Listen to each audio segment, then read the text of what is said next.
মেয়ের আশায় একের পর এক সন্তান নিতে থাকে জিয়ং।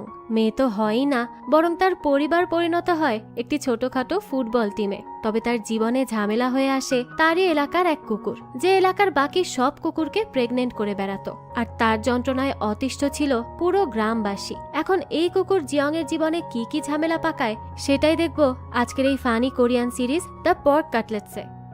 শুরুতেই আমরা একটা কুকুরকে দেখি, আর এই কুকুরটির নাম হলো বায়েগ্গু। সে যেখানে থাকে সেখানের আশেপাশে প্রতিবেশীর যত মেয়ে কুকুর আছে সবার সাথে সে সম্পর্ক করে এবং তাদের সবাইকে প্রেগনেন্ট করে দেয়। বোঝাই যায় এই কুকুরের চরিত্রের সমস্যা। তো বায়েগ্গু সারাক্ষণই সব জায়গায় মেয়ে কুকুরের সন্ধানে ঘুরতে থাকে। ওর এছাড়া আর কোনোই কাজ নেই। আর তার এই নেচারের জন্য সেই গ্রামের সবাই তো অনেক বেশি ফ্রাস্ট্রেটেড। তারা কোনোভাবে বায়েগ্গুর হাত থেকে তাদের কুকুরকে আটকাতেই পারছিল না। তো তখনই একদিন দেখা যায় বায়েগ্গু ঘুরতে ঘুরতে একটি বিদেশি মেয়ে কুকুরের প্রেমে পড়ে যায়, যার নাম হলো শ্যারন। তো সে শ্যারনকে দেখে তার কাছে আসতে গেলে সেখানেই চলে আসে তার মালিক, অর্থাৎ শ্যারনের মালিক। সে এসেই তাকে বাঁচিয়ে নেয় আর বায়েগ্গুকে খেতে দিয়ে সেখান থেকে চলে যায়। আর এরপর বায়েগ্গুও সেখান থেকে যায়। কিন্তু এরপর শ্যারনের মালিক গ্রামের হেড জিয়ং এর কাছে চলে আসে বায়েগ্গুর ব্যাপারে নালিশ করতে।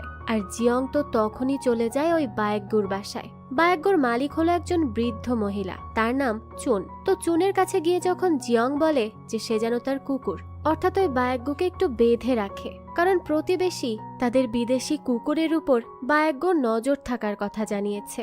এই কথা শুনে চুন তো অনেক বেশি বিরক্ত হয়। আসলে বায়েগ্গুকে নিয়ে কেউ কিছু বললে তার একেবারেই সহ্য হয় না। এর জন্য সে খুবই বিরক্ত হয়ে জিয়ংকে বলে যে সে দেখে নিবে কি করা যায়, সে যেন এখন এখান থেকে যায়। তো জিয়ং চলে আসলেই চুন বায়েগ্গুর কাছে যায় আর তাকে বলে যে সে যেন ওই শ্যারনের কাছে না যায়, তার জন্য তো গ্রামের সকল কুকুরই পাগল। এটা বলে সে তাকে আদর করে আর তাকে আরো খেতে দেয়। যাক, তো পরদিন সকালেই আমাদেরকে জিয়ং এর ফ্যামিলিকে দেখানো হয়। তার হলো 3টা ছেলে। তো এই 3টা ছেলেই দেখা যায় সকালে উঠেই বাসায় অনেক বেশি শোরগোল করতে থাকে। তার মধ্যে জিয়ং এর কাছে আবারও আর একজনের থেকে বায়েগ্গুকে নিয়ে কমপ্লেইন আসে। জিয়ং তখন বায়েগ্গুর ব্যাপারে তার ওয়াইফ লিমকে জানায়। লিম তখন তাকে বলে যে সে যেন বায়েগ্গুকে বেঁধে রাখতে বলে, তাহলেই তো সব সমস্যার সমাধান হয়ে যায়, তাই না? জিয়ং তখন বলে ঠিক আছে, সে এখন এটাই করবে। এরপরই তারা চলে যায় বাজারে। তখনই সেখানে একজন পরিচিত দোকানদার মহিলা জিয়ংকে বলে যে তার তো 3টা ছেলে হলো, এখন একটা মেয়ে নেওয়া দরকার, আর তার বয়সও তো কম হলো না। লিম তো এটা শুনে লজ্জা পেয়ে যায়। এরপরই পাশের দোকানদার জিয়ং এর কাছে কমপ্লেইন করে যে তার দোকানের চাইনিজ ইয়াম কেউ কিনছে না, এই বিষয়টা যেন জিয়ং একটু দেখে। জিয়ং তখন তাকে জানায় ঠিক আছে, সেই ব্যাপারটা দেখবে, সে যেন চিন্তা না করে। এরপরে আমাদের রাতের দৃশ্য দেখানো হয়। আমরা একটি বাচ্চা ছেলেকে দেখি, তার নাম হলো বক চিয়ল। সে হলো চুনের নাতি। তো বক প্রত্যেকবারই পর্ক কাটলেট নিজে না খেয়ে বায়েগ্গুর জন্য নিয়ে আসতো। আজও যখন সে নিয়ে আসে তখন সে দেখে চুন বায়েগ্গুকে বেঁধে রেখেছে।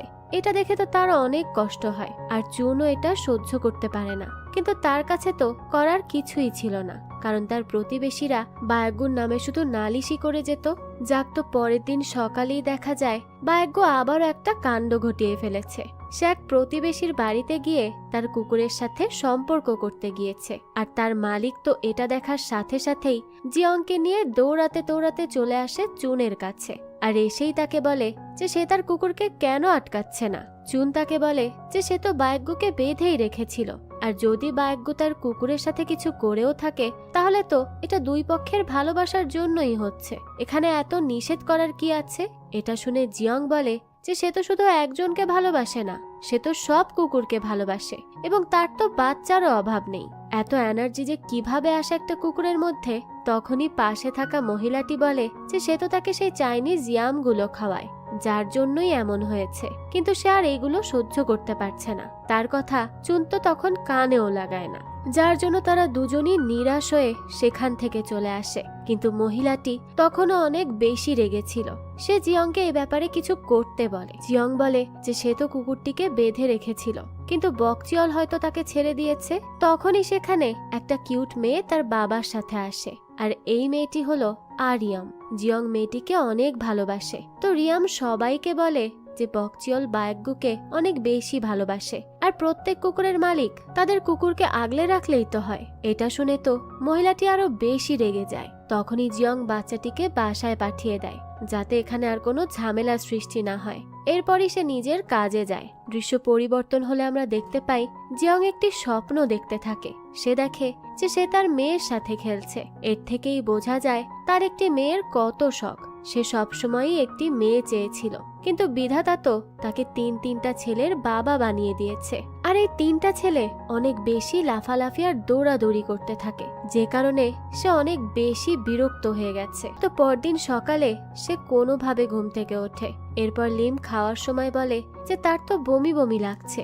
আর এটা শুনে তো দুইজন অনেক বেশি ঘাবড়ে যায়। তাই লিম তার প্রেগন্যান্সি টেস্ট করতে যায়। সেই সময় সে প্রে করতে থাকে যেন সে কোনোভাবে প্রেগন্যান্ট না হয়, কারণ 3 ছেলের যন্ত্রণায় সে অলরেডি অতিষ্ঠ। আর এক বাচ্চার যন্ত্রণা সে নিতে পারবে না। কিন্তু দেখা যায় যে সে তো আবারও প্রেগন্যান্ট হয়েছে। এবার তো সে অনেক বেশি কমপ্লেন করতে থাকে এই বিষয়টা নিয়ে। কিন্তু জিয়ং তো অনেক বেশি খুশি ছিল, কারণ সে তো একটা মেয়ের আশায় ছিল। তো সে লিমকেও শান্ত করে আর বলতে থাকে সবকিছু ঠিকঠাক ভাবেই হবে, সে যেন চিন্তা না করে। এ বলেই সে কাজে চলে আসে। সেখানে এসেই সে একটি বক্স খুঁজে সেখান থেকে একটা ডল বের করে আর সেটি নিয়ে সে তার মেয়ের কথা ভাবতে থাকে। সেভাবে তার মেয়ে হলে সে তার সাথে অনেক মজা করবে, তার সাথে সব সময় খেলা করবে, আর মেয়েটা অনেক কিউট হবে আর তাকে সে খুব ভালোবাসবে। এইসব ভাবতে ভাবতেই সে গাছে পানি দেওয়ার পটকে তার মেয়ে মনে করে গান গাইতে থাকে। তখনই সেখানে দিয়ক স্যাম আসে আর তাকে ডেকে বলে যে সে কি করছে, পাগল হয়ে গেছে নাকি। তখনই জিয়ং তাকে লিমের প্রেগন্যান্সির ব্যাপারে জানাতে যায়, কিন্তু এটা জানাতে গিয়েও সে জানায় না।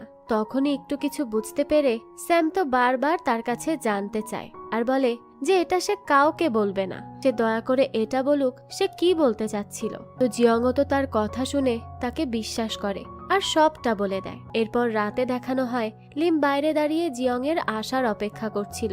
তখনই জিয়ং বাসায় আসে আর দেখে লিম অনেক বেশি চিন্তিত। সে তো বুঝতে পারে না কি হয়েছে। লিম তখন তাকে বলে যে তাদের কি আবারও মেয়ের আশা করে এই বয়সে বাচ্চা নেওয়া উচিত হবে। তখনই জিয়ং বলে যে সেও ডিয়কের মতো মেয়ে বাচ্চার বাবা হতে চায় আর সে লিমের মতো অনেক সুন্দরও হবে। এসব শুনে লিম বলে যে সেই পুরো ব্যাপারটা নিয়ে খুবই এম্বারেসড ফিল করছে। এই বয়সে বাচ্চা নেওয়াটা খুবই লজ্জার ব্যাপার। জিয়ং বলে যে কিসের লজ্জা, তারা তো হাজবেন্ড ওয়াইফ আর এটা খুবই স্বাভাবিক একটা ব্যাপার। তখনই লিমের হঠাৎ সন্দেহ হয় আর সে জিয়ং এর কাছে জানতে চায় যে সে কাউকে ব্যাপারে জানায়নি তো। জিয়ং তো তখন একেবারে চুপ হয়ে যায়, কারণ সে তো অলরেডি দিয়ককে জানিয়ে দিয়েছে এই কথা। তো এরপর সে কিছু বলতেই যাবে তখনই গ্রামের সবাই এক এক করে সেখানে আসতে থাকে আর লিমের জন্য তারা বিভিন্ন ধরনের খাবার নিয়ে আসে, অর্থাৎ তারা সবাই জেনে গেছে। তখন তো লিম রেগে মেগে জিয়ং এর দিকে তাকায়। জিয়ং তখন জানায় যে সে তো শুধু দিয়ক স্যামকে বলেছে আর তখনই দেখানো হয় স্যাম সবাইকে এই ব্যাপারে জানিয়ে দিয়েছে। যদিও সে বলেছিল সে কাউকে কিচ্ছু জানাবে না, কিন্তু গ্রামের সবাই তো এখন এই ব্যাপারটা জানে। তবে হ্যাঁ, তারা সবাই লিমের অনেক কেয়ার করে, কিন্তু একজন ছাড়া, সেই নতুন প্রতিবেশী যাদের কাছে বিদেশি কুকুর শ্যারন আছে। সে গ্রামের সবার থেকেই ডিস্টেন্স মেইনটেইন করে চলে, কিন্তু তার হাজবেন্ড এগুলো করে না। সে যখন জানতে পারে যে জিয়ং এর ওয়াইফের বাচ্চা হবে এবং সবাই তা সেলিব্রেট করছে, তখন সেও তার ওয়াইফকে ভয়তে ভয়তে গিয়ে এই ব্যাপারে বলতে থাকে আর বলে যে তার লিমকে দেখতে যাওয়া লাগবে না, কিন্তু সে চাইলে কিছু মিষ্টি আর ফ্লাওয়ার পাঠাতে পারে। তবে তার ওয়াইফ তো এটা শুনে খুবই বিরক্ত হয় এবং তার হাজবেন্ডকে তার কাজে যেতে বলে। কিছুক্ষণ পরই দেখানো হয় শ্যারনের কাছে আবারও বায়াগ্গু আসে আর বায়াগ্গুকে খুঁজতে খুঁজতে দাদি চুনও সেখানে চলে আসে। তখন সে দেখে শ্যারনের মালিক বায়াগ্গুকে অনেক কথা শোনাচ্ছে, তাকে তার শ্যারনের আশেপাশে আসতেও সে মানা করছে। যা শুনে চুন তো অনেক বেশি রেগে যায়, কারণ বায়াগ্গুকে তো সে অনেক বেশি ভালোবাসে। তাকে কেউ এভাবে কথা শোনাবে তার তা একদমই পছন্দ না। তাই সে ওই মহিলাকে বলে যে এটা তার গ্রাম নাকি যে সে যা চাইবে তাই হবে। চুন তার সাথে আর কথা না বাড়িয়ে ওখান থেকে চলে আসে। এরপরই দেখানো হয় জিয়ং আর গ্রামের বাকি সবাই মিলে তাদের গ্রামের একসময়ের বিখ্যাত ইয়াম সেল হচ্ছে না এই ব্যাপারটা নিয়ে অনেক বেশি চিন্তায় ছিল। তারা তো একসময় এই ইয়াম বিক্রি করে অনেক টাকা ইনকাম করত, কিন্তু এখন এগুলো আর কেউই কেনে না, বরং যা অর্ডার এসেছিল সেগুলো ফেরত পাঠানো হয়। এটা নিয়ে তো সবাই অনেক বেশি ফ্রাস্ট্রেটেড হয়ে যায়। তখন আরো ফ্রাস্ট্রেশন অ্যাড করার জন্য সেখানে চলে আসে শ্যারনের মালিক। সে এসেই তো চিৎকার করতে শুরু করে এবং জিয়ংকে বলে যে সে যেন বায়গ্যুকে আটকে রাখে। সে বায়গ্যুর জ্বালায় অতিষ্ঠ হয়ে যাচ্ছে। জিয়ং তো তখন তার উপর অনেক বেশি রেগে যায় আর তাকে বলে যে তার কথায় তো সে আর কাজ করবে না, তার সময় হলে সেই বিষয় নিয়ে দেখবে। কিন্তু সে তখনও কোনো কথা শোনে না আর তার সাথে আবারও চিল্লাতে থাকে। তখনই সেখানে থাকা জাং, যে সেই গ্রামেই থাকে, সে তো অনেক বেশি রেগে যায়, কারণ সেও ইয়ামের সমস্যা নিয়ে চিন্তায় ছিল। তাই জাং শ্যারনের মালিককে অনেক বেশি কথা শোনায়। তাকে বলে যে এই গ্রাম তার একার না, আর বায়গ্যু তার শ্যারনকে টাচ করলে সে তো পচে যাচ্ছে না। এইসব কথার সাথে সাথে সে অনেক গালিও দিতে থাকে। এর মধ্য দিয়েই তাদের দুজনের মধ্যে মারামারিও শুরু হয়ে যায়। সেই সময়ে জিয়ং এবং সেখানে থাকা বাকি সবাই তাদেরকে কোনো মতে আটকানোর চেষ্টা করে, কিন্তু সেই সময়ই জিয়ং এর মাথায় ধাক্কা লাগে আর সে যখন পড়ে যেতে থাকে তখনই তার মাথায় একটা বুদ্ধি আসে। তার মূলত বায়গ্যুর কথা মনে পড়ে যায়। সে এটা জেনেছিল যে বায়গ্যু চুনের নাতি বকচিয়লের আনা তাদের সেই ইয়াম খায়, আর এর জন্যই তার পুরুষত্ব অনেক বেশি। আর এটা মনে পড়ার সাথে সাথে তার মাথায় একটা বুদ্ধিও চলে আসে। তাই সে সরাসরি চলে যায় চুনের কাছে আর তাকে গিয়ে একটি কন্ট্রাক্ট দেয়, যেখানে লেখা ছিল যে তারা বায়গ্যুকে দিয়ে তাদের ইয়ামের কমার্শিয়াল করাবে এবং সবাইকে জানাবে যে তাদের ইয়াম কত ভালো। এতে তো পুরুষদের পুরুষত্ব বৃদ্ধি পায়, আর এই অ্যাড দেখলে তো ইয়ামের সেল অনেক বেড়ে যাবে, আর সেখান থেকে যেই টাকা আসবে সেটা দিয়েই তারা বায়গ্যুর সার্জারি করাবে, যাতে করে সে এমন করে সবাইকে অতিষ্ঠ না করতে পারে। এভাবেই তারা এক ঢিলে দুই পাখি মারবে। চুনও এবার তার কথায় রাজি হয়ে যায়। এরপরই দেখানো হয় লিম আল্ট্রাসাউন্ড করাতে যায় এবং সে তো অনেক ভয়তে থাকে যে এবারও আবার তার ছেলে না হয়। এদিকে জিয়ং তো তার থেকেও বেশি চিন্তা করছিল। তখনই ডাক্তার লিমকে জানায় যে তার ছেলে হবে এবং একটা না, দুটো। এটা শুনে তো লিম চিৎকার করে ওঠে, আর জিয়ং যখন এসে এটা জানতে পারে তারও তো অনেক বেশি খারাপ লাগে এবং কিভাবে তারা 5টা ছেলেকে মানুষ করবে সেটা নিয়েই ভাবতে থাকে। এরপরই সে খুব ফ্রাস্ট্রেটেড হয়ে চলে যায় ডিঅক্স্যামের কাছে এবং তাকে বলে যে এটা হয়তো তার কোনো অভিশাপের কারণেই হচ্ছে। ডিঅক্স্যাম তখন তাকে কোনো সিম্প্যাথি দেওয়ার বদলে তাকে নিয়ে আরো মজা করতে থাকে। জিয়াং তো আরো চিন্তায় পড়ে যায় আর শুরু করে ড্রিঙ্ক করা। যাক, তো পরদিন সকালেই গ্রামের সব মহিলারা মিলে মাঠে সবজি তুলতে যায়। তখন সবাই তাকে বলতে থাকে যে সে 5টা ছেলে কিভাবে মানুষ করবে, আর তারা যদি একটু শান্ত হতো তাহলেও তো হতো, কিন্তু তারা তো শান্ত না, একজন আর একজনের থেকে বেশি চঞ্চল। লিম তখন অনেক বেশি ভাবতে থাকে। তখনই সেখানে আসে ডিঅক্স্যাম। সে এসেই বলে যে তাদের বায়গ্যুর সার্জারি না করিয়ে জিয়ং এর সার্জারি করানোর কথাই ভাবা উচিত, যাতে করে সে আর বাবা না হতে পারে। লিম তো তখন এটা নিয়েই ভাবে আর তার জিয়ং এর উপর অনেক বেশি রাগ হয়। এর জন্য সে জিয়ং এর কাছে গিয়ে এই ব্যাপারে বলতে থাকে যে তার জন্য সে প্রেগনেন্ট হচ্ছে বারবার। এসব তার আর ভালো লাগছে না, তাই সে যেন তার সার্জারি করিয়ে নেয়, না হলে সে এখান থেকে চলে যাবে আর কখনোই আসবে না। কিন্তু জিয়ং তার কথা শুনে রাজি না হলে লিম সেখান থেকে চলে যায় জাং এর বাসায়। জাং এর বাসায় বাকি সবাই আসলে সে সবার সামনে কাঁদতে থাকে এবং বলে যে তার তো জীবন শেষ হয়ে যাচ্ছে, সে আর বাঁচতে পারছে না, জিয়ংকে সার্জারি করাতেই হবে। কিন্তু সে তো মানছে না। এগুলো নিয়ে কথা বলতে বলতেই সেখানে চলে আসে শ্যারনের মালিক, অর্থাৎ নোনা। সে এসেই জাং এবং বাকি সবার কাছে ক্ষমা চায় আর বলে যে আসলে সে কখনো মা হতে পারবে না, এর জন্য সে সব সময় কষ্টে থাকতো। আর যখন সে লিমের মা হওয়ার কথা শোনে তখন ফ্রাস্ট্রেশনে এসে সে বায়গ্যুকে অনেক কথা শোনায়। তার কষ্টের কথা শুনে তো সবার এখন তার উপর মায়া হয়, তাই সবাই তাকে ক্ষমাও করে দেয়। তখনই তারা জিয়ংকে নিয়ে কথা বলতে থাকে। সে সময় নুনা জানায় যে তার হাজবেন্ড এই সকল সার্জারি বিষয়ক ডাক্তার, তাই সে যেন জিয়ংকে তার হাজবেন্ডের সাথে কথা বলতে বলে। এরপরই রাতের বেলা দেখানো হয় জিয়ং একা তার বাচ্চাদের সামলাতে পারে না। তখনই তার কাছে জাংয়ের কল আসে। জাংয়ের পাশে বসে লিম তাকে বলে যে সে যেন সার্জারির বিষয়ে নুনার হাজবেন্ডের সাথে আজকেই দেখা করে, না হলে সে আর কখনো বাসায় ফিরবে না। জিয়ং তখন না চাইতেও নুনার হাজবেন্ডের সাথে দেখা করে, কিন্তু সে যে কি বলবে কিছুই বুঝতে পারে না, তাই সে আবারও ওখান থেকে চলে আসে। পরদিনই দেখা যায় গ্রামের মহিলা মণ্ডল এবং ডিয়ক্স্যাম মোড়েই বসে থাকে, কারণ তারা নুনার কাছ থেকে শুনতে যাচ্ছিল যে কালকে জিয়ং তার হাজবেন্ডের সাথে কি কথা বলেছে। তখন নুনা এসে জানায় যে জিয়ং কোনো কথা না বলেই চলে গেছে। এটা শুনে তো তারা সবাই অনেক বেশি ফ্রাস্ট্রেটেড হয়ে পড়ে। এরপরই সেখানে জিয়ং চলে আসে আর তাদের কথা শুনে ফেলে। চুন তখন জিয়ংকে জানায় যে সে বায়াগ্যুর সার্জারি করাতে রেডি আছে, এখন এর জন্য জিয়ংকেও করাতে হবে। তাদের সবার জোরাজুরিতে পরে জিয়ং নুনার হাজবেন্ডের কাছে অ্যাপয়েন্টমেন্ট নিয়ে নেয়। সেখানে গিয়ে নুনার হাজবেন্ড তাকে বুঝিয়ে বলে, সে বলে এই সার্জারি কোনো মেজর সার্জারি না এবং এতে কোনো ক্ষতিও হবে না, শুধু সে আর বাবা হতে পারবে না।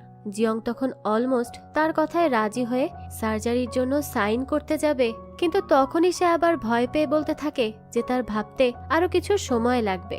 এরপরই রাতে জিয়ং এর কাছে তার একটা ছেলে ঘুমাতে আসে। সে এসে তার কাছে শুয়ে পড়লে জিয়ং তাকে বলতে থাকে যে তার মায়ের জন্য তার অনেক কষ্ট হয়, সে তাদেরকে জন্ম দিতে অনেক কষ্ট করেছে, কিন্তু সে যেটা করতে চাচ্ছে সেটি করলে তার কাছে নিজেকে অসম্পূর্ণ মনে হবে, তাই সে বুঝতে পারছে না তার কি করা উচিত। এগুলো বলতে বলতে সে দেখে তার ছেলে তো ঘুমিয়ে পড়েছে।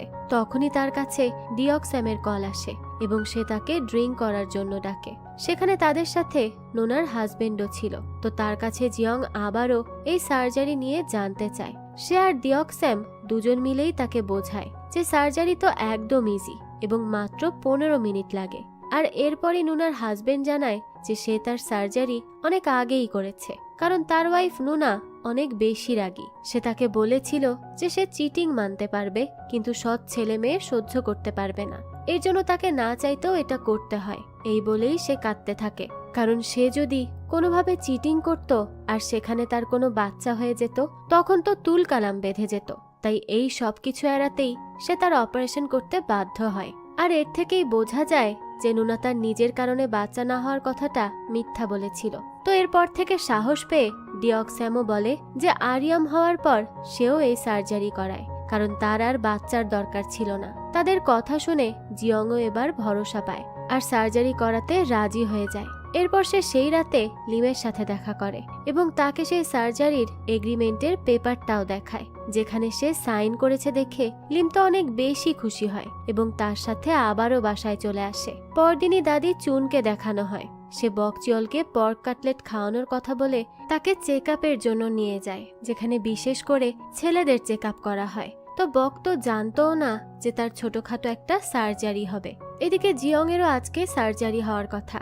এর জন্য তো গ্রামের সবাই তাকে স্বাগতম জানায়, যেন সে কোনো মহৎ কাজ করতে যাচ্ছে। আর তাদের এই আচরণ দেখে জিয়ং তো অনেক বেশি এম্বারেস ফিল করতে থাকে আর অনেক লজ্জাও পায়। তো এরপরই সে হাসপাতালে যায়। সেখানে গিয়ে সে তো প্রচুর ভয় পেতে থাকে এবং পালিয়ে যাওয়ার কথাও ভাবে, কিন্তু তাকে তো এটা করতেই হবে। তো সার্জারি রুমে গিয়েও তার অনেক চিন্তা মাথায় আসে যে সে এটা নিজের সাথে ঠিক করছে কিনা, কিন্তু কোনোভাবে সে নিজেকে বোঝায় এবং সার্জারিটা করিয়েই নেয়। এরপরই তারা পর্ক কাটলেট খাওয়ার জন্য একটি রেস্টুরেন্টে যায়। আর ওই একই রেস্টুরেন্টে আসে বকচিয়ল তার দাদির সাথে।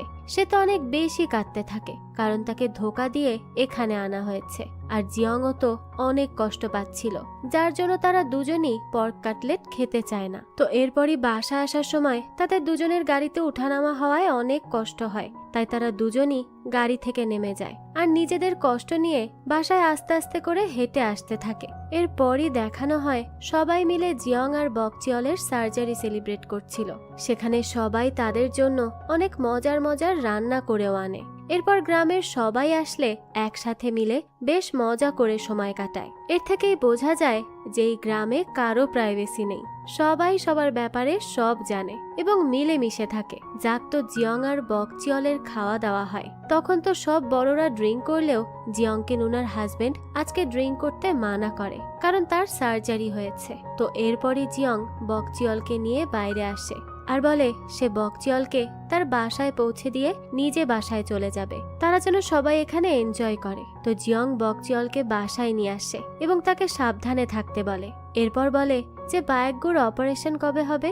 বকচিয়ল জানায় যে অপারেশন কালকে হবে এবং কালকে কমার্শিয়ালের লোকেরাও আসবে। এরপরই বকচিয়ল বাসায় গেলে জিয়ং বায়াগ্গুর সাথে কথা বলতে থাকে এবং তার সাথে নিজের কষ্ট শেয়ার করে, কারণ বায়াগ্গুর সাথেও কালকে তাই হবে যা তার সাথে আজকে হয়েছে। তো এরপরই সে খেয়াল করে সেখানে মদ রাখা, যেটি তার অনেক পছন্দের ছিল। তার তখন ডাক্তারের কথা মনে পড়ে যে তাকে এটা মানা করেছিল, কিন্তু সে একটু টেস্ট করবে ভেবে পুরোটাই খেয়ে নেয়। এরপর তো সে মাতাল হয়ে বায়াগ্গুকে বলতে থাকে যে সে কেন সবার প্রেসারে এসে সার্জারি করাবে, তার নিজেরও তো ইচ্ছা আছে, তার এসব করা উচিত না। এরপরই দেখানো হয় পরদিন সকালে কমার্শিয়ালের লোকেরা চলে আসে আর তারা বায়াগ্গুকে দেখতে চায়, কিন্তু দেখা যায় বায়াগ্গুর ঘর থেকে বেরিয়ে আসে জিয়ং। এটা দেখে তো সবাই অনেক বেশি অবাক হয়ে যায় এবং সে এখানে কি করছে আর বায়াগ্গুই বা কোথায় গেছে তা তারা বুঝতে পারে না। এরপর থেকে তো গ্রামের সবাই মিলে বায়াগ্গুকে খুঁজতে শুরু করে, কিন্তু কোনোভাবে কোথাও তাকে খুঁজে পায় না। তারা আশেপাশের গ্রামেও অনেক খোঁজাখুঁজি করে, কিন্তু বায়াগ্গুকে তারা কোথাও পায় না। এর জন্য সবাই মিলে মিটিং এ বসে।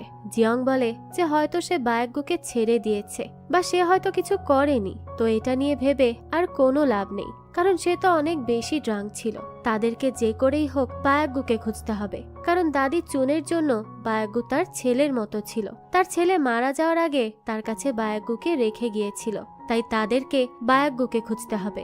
এরপরই জিয়ং ভাবে যে হয়তো বায়াগ্গুর কোনো শত্রুই তাকে নিখোঁজ করেছে, কিন্তু বায়াগ্গুর শত্রু তো গ্রামের সবাই ছিল। এর জন্য তারা কাকে রেখে কাকে সন্দেহ করবে, তাই তারা এগুলো বাদ দিয়ে প্রথমে পেমফ্লেট সব জায়গায় ছড়িয়ে দেয়, বায়াগ্গুকে খোঁজার কথা ভাবে, কিন্তু কেউই বায়াগ্গুর কোনো খবর দিতে পারে না। এরপরই দেখানো হয় সবাই বায়াগ্গুকে খুঁজতে খুঁজতে তাদের এনার্জি শেষ করে ফেলে। এরপর সবাই তাদের রোজগার কাজে লেগে পড়ে। এর মধ্য দিয়েই লিমেট টুইনেরও জন্ম হয় আর জিয়ং এরও প্যারা আরো বেশি বেড়ে যায়। তখনই তাদের গ্রামের মিটিং থাকে। জিয়ং সেখানে আসে আর সবাইকে সিঙ্গিং কম্পিটিশনের কথা বলে। সেই সময় দিয়ক স্যাম সেখানে তার সাথে এই সব সিরিয়াস বিষয় নিয়ে মজা করতে থাকে। এতেই তো জিয়ং এর সাথে তার কথা কাটাকাটি হয়ে যায়। আর এটা করার পরই জিয়ং যখন সবাইকে তাকে আবারও হেড বানানোর জন্য সাইন করতে বলে, তখন দিয়ক স্যাম বলে যে তারা ইলেকশন চায়, অর্থাৎ সেও প্রার্থী হয়ে দাঁড়াবে এবার। এটা শুনে তো জিয়ং অনেক বেশি রেগে যায়, কিন্তু এটা তো তার হাতে নেই। এজন্য তাকে দিয়ক স্যামকে নিজের কম্পিটিটর হিসেবে মেনে নিতে হয়। আর এর পরই আসে স্পিচ দেওয়ার দিন। সেই দিন প্রথমে দিয়ক তার স্পিচ দেয় এবং অনেক অনেক আশ্বাস দেয় মানুষকে, কিন্তু সবাই তো জানতো যে এই গ্রামে এগুলো করা কোনোভাবেই সম্ভব না। এর জন্য তাড়াতাড়ি স্পিচে একটুও খুশি হয় না। এরপরই জিয়ং এর টার্ন আসে। সে তো অনেক ভয়তে ভয়তে কিছু বলার পয়েন্ট রেডি করে আর স্টেজে ওঠে। আর যখনই সে স্পিচ দিতে যাবে তখনই দেখা যায় যে তার কাছে সে কমার্শিয়াল কোম্পানি থেকে কল আসে এবং তাকে বলা হয় যে তারা বায়াগ্গুর সেই কমার্শিয়াল করতে চায়। তারা কি বায়াগ্গুকে খুঁজে পেয়েছে? তো এটা জেনেই তো জিয়ং এর মাথায় আবারও একটা বুদ্ধি আসে। সে সবাইকে বলে যে তাদের ইয়ামের বিক্রির সমস্যা একমাত্র দূর করতে পারবে বায়াগ্গুর কমার্শিয়াল, তাই তাদেরকে এখন যে কোনো মূল্যেই বায়াগ্গুকে খুঁজে বের করতে হবে। এটা শুনেই তো দিয়ক স্যাম চিৎকার করে ওঠে আর বলতে থাকে যে তাহলে যে আগে বায়াগ্গুকে খুঁজে বের করবে সেই হবে এই গ্রামের হেড। জিয়ংও তো তার এই চ্যালেঞ্জে রাজি হয়ে যায়। আর এর পর থেকেই দেখা যায় দুই পক্ষেরই বায়াগ্গুকে খোঁজার কাজ শুরু হয়ে যায়। তারা চারিদিকে তন্ন তন্ন করে খুঁজতে থাকে।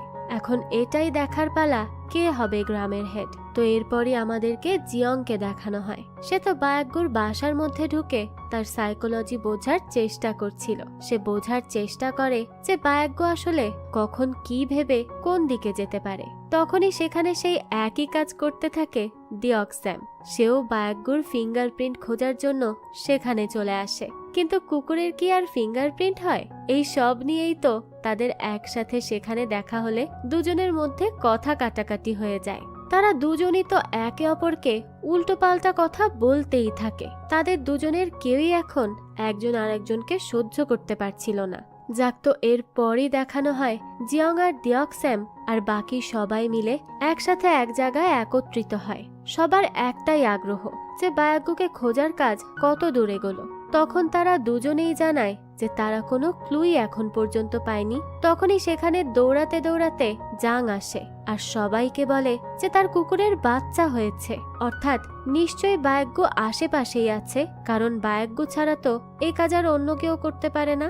সেই তার কুকুরকে প্রেগনেন্ট বানিয়ে দিয়েছে। এটা জেনেই তো জিয়ং আর দিয়ক দুজনই বলে ওঠে যে বায়ককে কোনো কিছুর লোভ দিয়ে তাদের কাছে আনতে হবে, আর সেই জিনিসটি হলো পর্ক কাটলেট, যা সে অনেক বেশি পছন্দ করে। এটা শুনেই তো দুজন দৌড় দিয়ে পর্ক কাটলেট খোঁজার জন্য বেরিয়ে পড়ে, কিন্তু তারা আশেপাশের সব দোকানে খুঁজতে থাকে, তবে কোথাও পর্ক কাটলেট খুঁজে পায় না। এটা তো তারা বেশ চিন্তিত হয়ে যায়। তো এরপরই তারা এই পর্ক কাটলেট খুঁজতে সোজা চলে যায় শহরে, আর সেখানে গিয়ে একটা শপে তারা দুজনই একই সময়ে পর্ক কাটলেট পেয়ে যায়, আর তাড়াতাড়ি করে বাসায় এসে খুব সুন্দর করে মেরিনেট করে এবং যত মজার করে পারা যায় তত মজার করে রান্না করে। কিন্তু তারা এত বেশি কাটলেট বানিয়ে ফেলে যে গ্রামের বাকি সবাই তো সেই কাটলেটের গন্ধে বিরক্ত হয়ে যায়। তারা তাদের এত কম্পিটিশন দেখে তো কোনোভাবে এগুলো থামানোর কথা ভাবে, কারণ এগুলো আর নেওয়া যাচ্ছে না। তো সবার আগে এই চিন্তা আসে নুনার মাথায়, আর যেহেতু তার হাজবেন্ডের সাথে জিয়ং আর দিয়কস্যামের অনেক ভালো সম্পর্ক, এর জন্য সে তাকে তাদের দুজনের সাথে এই ব্যাপারে কথা বলতে বলে। যদি কোনোভাবে এদেরকে থামানো যায়, সে প্রথমে বলে যে গ্রামের বিষয়ে তার এভাবে হস্তক্ষেপ করা উচিত না, কিন্তু নুনার কথা তো সে কখনো ফেলতেও পারে না। এর জন্য সে তখনই তার সাথে দেখা করার জন্য দুজনকে ডেকে পাঠায়। তো এরা দুজনই তো দুজনকে দেখে প্রথমে কথাই বলতে চায় না, কিন্তু ডাক্তার তাদেরকে বুঝিয়ে বলে। সে তাদেরকে বলে যে তারা একে অপরের বন্ধু, তাও আবার অনেক বছর ধরে, তাই তাদের শুধুমাত্র হেড হওয়া নিয়ে আর বায়গ্যকে খোঁজা নিয়ে নিজেদের এই সম্পর্কটা এভাবে শেষ করা উচিত না, আর দয়া করে তারা যেন পর্ক কাটলেট বানানো বন্ধ করে দেয়। সবাই বিরক্ত হয়ে যাচ্ছে। তখন তারা দুজনও নিজেদের ভুল বুঝতে পারে আর সবকিছু আবারও আগের মতো ঠিকঠাক করে নেয়। এরপর তারা সবাই একসাথে মিলে ড্রিঙ্ক করে। তো যখন জিয়ং ডাক্তারের কাছে জানতে চায় যে তার সার্জারি তো অনেক দিন হলো, তো সে কি এখন তার বউয়ের সাথে ইন্টিমেট হতে পারবে, ডাক্তার তাকে বলে হ্যাঁ সে পারবে। এটা শুনে তো জিয়ং অনেক বেশি খুশি হয়। এরপরই সে চলে যায় তার বাসায় আর লিমকে বলে যে তারা ফাইনালি ইন্টিমেট হতে পারবে। এরপরই তারা দুজন খুব ভালো সময় স্পেন্ড করে। যাক, তো পরদিন সকালেই বকচিয়লকে দেখানো হয়। সে তার দাদি চুনের সাথে মিলে খাবার খাচ্ছিল, কিন্তু তখনই তার বায়গ্যুর কথা মনে পড়ে, তাই সে আর খাবার খায় না, আর তার খাবার হাতে নিয়ে বলে যে সে আর খাবার খাবে না, খাবার ফেলে দিবে। এটা বলেই সে চলে যায়, কিন্তু দেখা যায় সে খাবার ফেলে দেওয়ার বদলে সেটি নিয়ে সোজা স্টোর রুমে চলে যায়, আর সেখানেই আমরা বায়গ্যুকে দেখতে পাই। তখনই আমাদের দেখানো হয় সেই কমার্শিয়ালের দিন। সেদিন বকচিয়লের পেটে ব্যথা করলে সে বাথরুমে যায়, আর তখনই তার জন্য টিস্যু পেপার নিয়ে আসে বায়গ্য। এভাবে সে সেদিনই বায়গ্যকে খুঁজে পায়, কিন্তু এই ব্যাপারে কাউকে বলে না, কারণ কাউকে বললে তো সবাই এসে তাকে সার্জারি করাতে নিয়ে যাবে। এরপরই দেখানো হয় জিয়ংকে। সে আবারও পর্ক কাটলেট বানালে লিম তাকে সেগুলো বাইরে অন্য গ্রামের কারো কাছে দিয়ে আসতে বলে, কিন্তু কেউ তো তা নিতে চায় না। তখনই সে দেখে বকচিয়ল তার হাতে কাটলেট নিয়ে বাসার দিকে যাচ্ছে। এটা দেখে সে ভাবতে থাকে যে বকচিয়ল তো কাটলেট পছন্দ করে, তাই সে তাকে ওই কাটলেটগুলো দিবে। কিন্তু তখনই সে বকচিয়লকে ডাকতে থাকলে সে তো শুনতেই পায় না। এর জন্য জিয়ং তার বাসায় চলে যায়, আর সেখানে গিয়ে সে স্টোর রুমে কিছু আওয়াজ শুনতে পায়, আর তখনই দেখা যায় দরজা খুললে তার উপর এসে পড়ে বায়গ্য।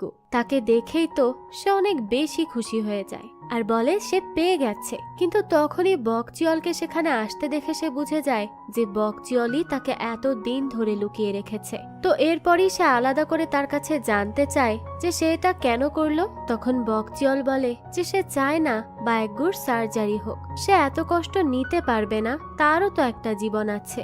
এগুলো শুনে জিয়ং কিছু একটা রিয়েলাইজ করে। এরপরই সে সবাইকে বায়গ্যুর ব্যাপারে ভালোভাবে জানানোর জন্য সবার জন্য রান্না করে এবং সবাইকে কমিউনিটি রুমে ডাকে। সেখানে সবাই আসলে সে 2-3 বার কথাটা বলার চেষ্টা করে, কিন্তু কেউ না কেউ তাকে অন্য কথা বলে বারবার বাধা দিতে থাকে। আর এরপর আবারও সে বলতে গেলে দেখা যায় লিমের তো বমি আসতে শুরু করে, তাই সে দৌড় দিয়ে ওয়াশরুমে চলে যায়। এটা দেখে তো এবার জিয়ং এর চিন্তা হয় সে ভাবে যে লিম এমন কেন করছে, সে তো প্রেগনেন্ট হতে পারে না, কারণ জিয়ং এর তো সার্জারি হয়েছে, তাহলে প্রেগনেন্ট হওয়া তো অসম্ভব। লিমও বলে যে সে প্রেগনেন্ট না, এমনিতেই এমনটা হচ্ছে তার সাথে।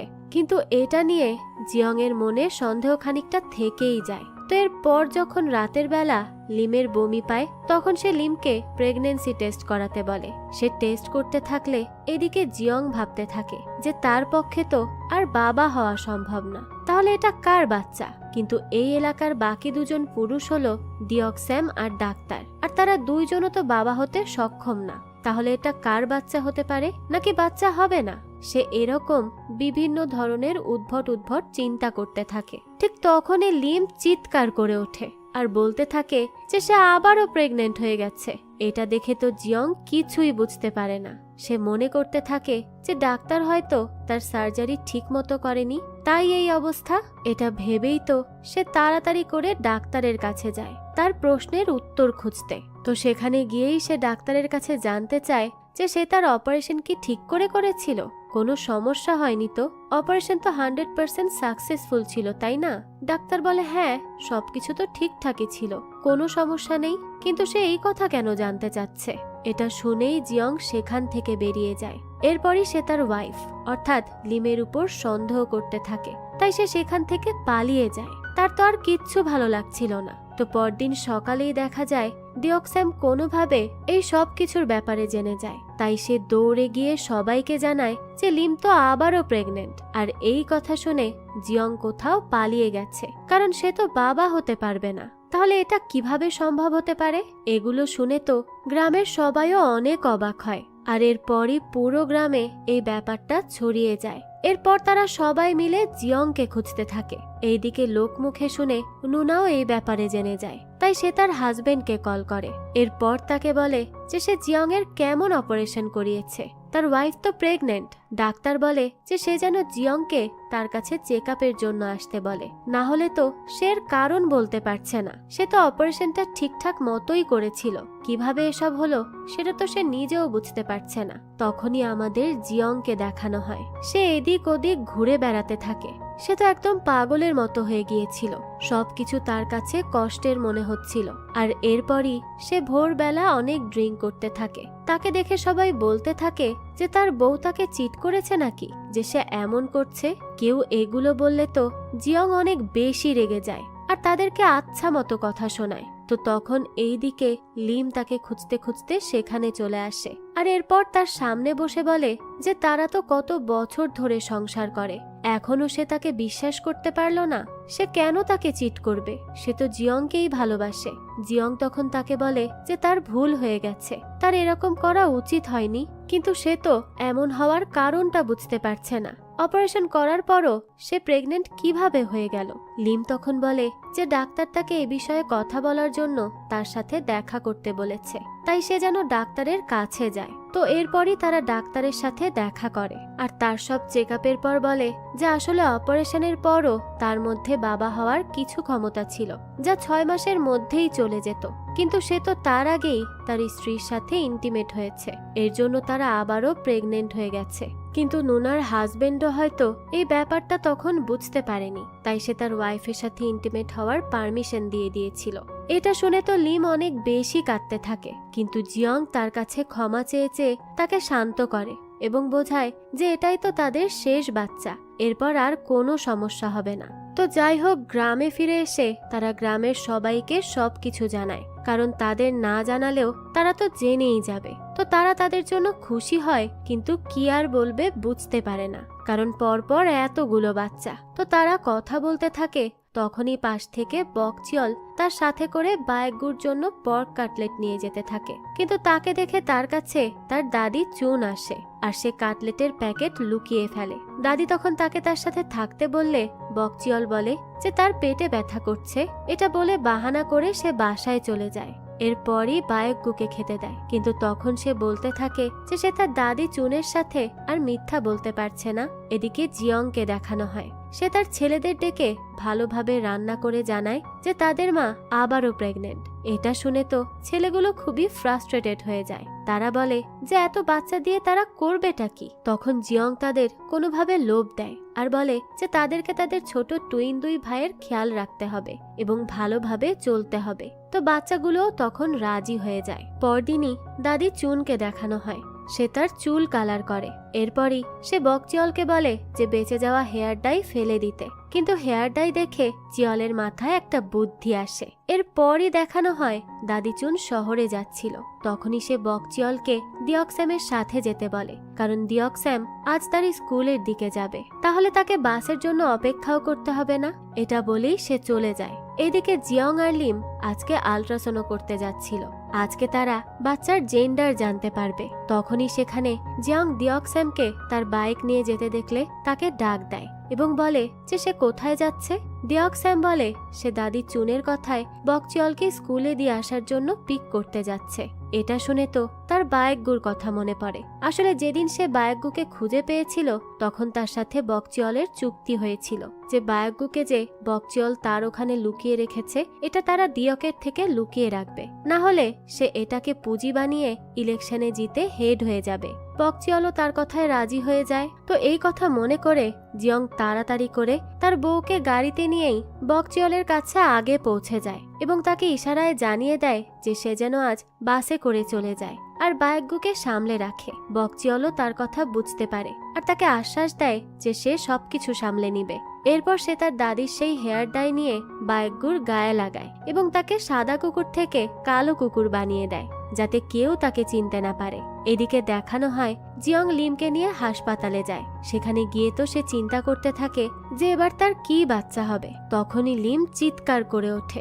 জিয়ং তো ভয়তে তাড়াতাড়ি সেখানে যায় আর তখনই সে জানতে পারে যে ফাইনালি এবার তার মেয়ে হবে আর এজন্যই লিম খুশিতে চিৎকার করেছিল।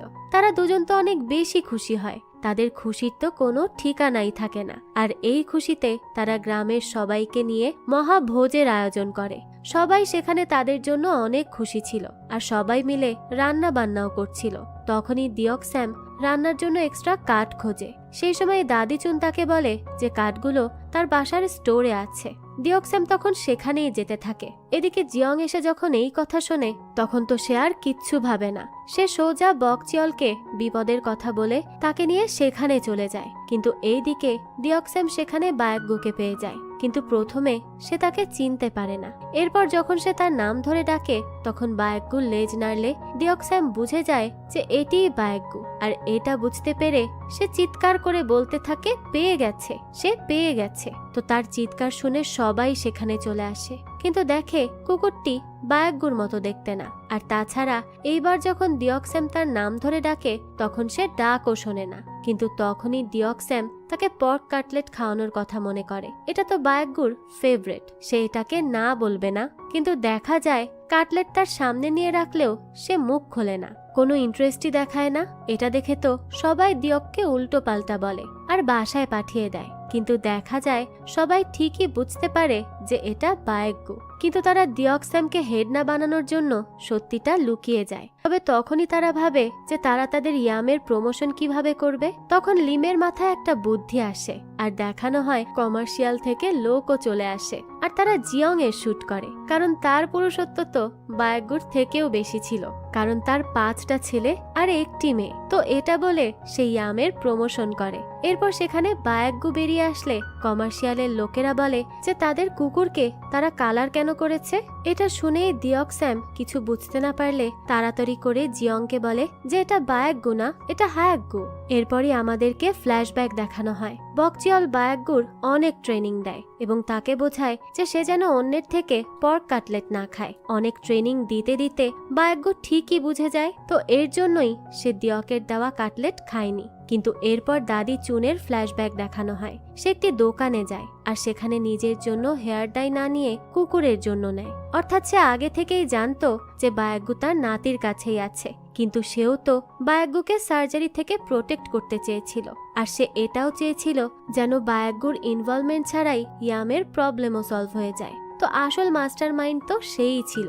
তো এই দৃশ্যের সাথেই এই মজার গল্পটা এখানেই শেষ হয়। তো এই গল্পটা আপনাদের কাছে কেমন লেগেছে সেটা অবশ্যই আমাদেরকে কমেন্ট করে জানাবেন। যদি এতটুকু ভালো লেগে থাকে তাহলে একটি লাইক দিয়ে যাবেন। আর হ্যাঁ, আমাদের এই চ্যানেলে কিন্তু প্রতিনিয়তই নতুন নতুন ভিডিও আপলোড করা হয়। সেই সব ভিডিওর আপডেট পেতে আমাদের চ্যানেলটিকে সাবস্ক্রাইব করে বেল আইকনে অল দিয়ে রাখতে কিন্তু ভুলবেন না। আর একটা কথা, আপনার আমার মতো মুভি লাভারদের জন্য আমরা নিয়ে এসেছি সুলভ মূল্যে নেটফ্লিক্সের সাবস্ক্রিপশন, যেটি পেয়ে যাবেন আমাদের ফেসবুক পেজ এইচবি শপে। পেজের লিংক ডেসক্রিপশন বক্সেই দেয়া আছে। আজকে তাহলে এই পর্যন্তই, আবারও হাজির হব নতুন কোনো ভিডিও নিয়ে। সেই পর্যন্ত সবাই ভালো থাকবেন আর আমাদের চ্যানেলের সাথেই থাকবেন। ধন্যবাদ।